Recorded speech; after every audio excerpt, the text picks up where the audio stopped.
মানে আমি কিন্তু ধরে ছেড়ে দিয়ে আসি না, মানে জানাজা করে আসি না, জানাজা করে দাফন তো পরে আসে, তারা ধরবো মোটামুটি শেষ করে দিয়ে না। আমি গত পরশু দিন কিন্তু এখানে আমার এই অফিসে গেছিলাম, কি বলে বিআরটি অফিসে, মানে দেখতে গেছিলাম। তো দিয়া দেখি দালাল বাবার আছে, তা আমি লিখে আদে করে দোষ এবং আপনার ডিসকে কই এই 5টা জেল দিচ্ছে, আমি তো আপনার মিডিয়া তো দাঁড়ান নেই, নিশ্চয়ই এরা দিতে পারেন। 5 জন স্ট্যান্ড জেল দিচ্ছে এবং 2 জন স্টাফ, মানে ঘটনা হয়েছে যে 2 জন স্টাফের রুমে আর 2 জন হচ্ছে দালালি করতেছে, 4 জন বসে। তো জিজ্ঞাসা করা হয়েছে, বলছে আমি তো এটা ম্যানেজার। তো স্টাফ দিয়ে আছে, সে কিন্তু বলে না, মানে বলে আমাদের স্টাফ। এর হিসাব আসছে, অন্য লোক আসছে বলে না স্যার এদেরকে আমাদের স্টাফ। তখন আমি কনফার্ম হয়ে যারা যাওয়া পরে দেখলাম আফ্রিক দাবা। তো ওই দিদার তখন ওর সাথে যে স্টাফ আছে সহজরিত স্টাফ সব জানিয়ে দিচ্ছে। সুতরাং আমি কিন্তু খুব শক্ত, আর তিনি যারা ধরবো আর আমি একটা কথা বলি প্রায়, সেটা হলো আমি দাফন করার না, মানে আমি কিন্তু ধরে ছেড়ে দিয়ে আসি না, মানে জানাজা করে আসি না, জানাজা করে দাফন তো পরে আসে, তারা ধরবো মোটামুটি শেষ করে দিয়ে না।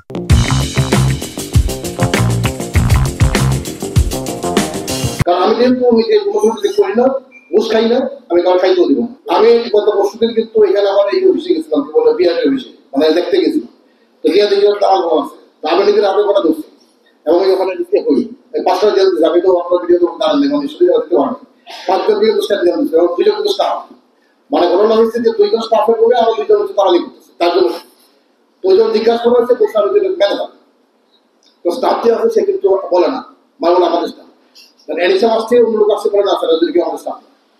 তখন আমি কনফার্ম হয়ে যাবে দাম পরে দেখুন আপনার দাম। তো ওই 2টার সাথে ওর সাথে যে স্টাফ আছে সহযোগিতা, ওই স্টাফ সব চলে গেছে। সুতরাং আমি কিন্তু খুব শক্ত, আর তুমি যারা ধরবো আমি একটা কথা বলি প্রায়, সেটা হলো আমি দাপন করানো, মানে আমি কিন্তু ধরে ছেড়ে দিয়ে আসি, মানে জানাজা করে আসি, জানাজা করে দাপন পরে আসি, তাহলে ধরবো মোটামুটি শেষ করে দিয়ে।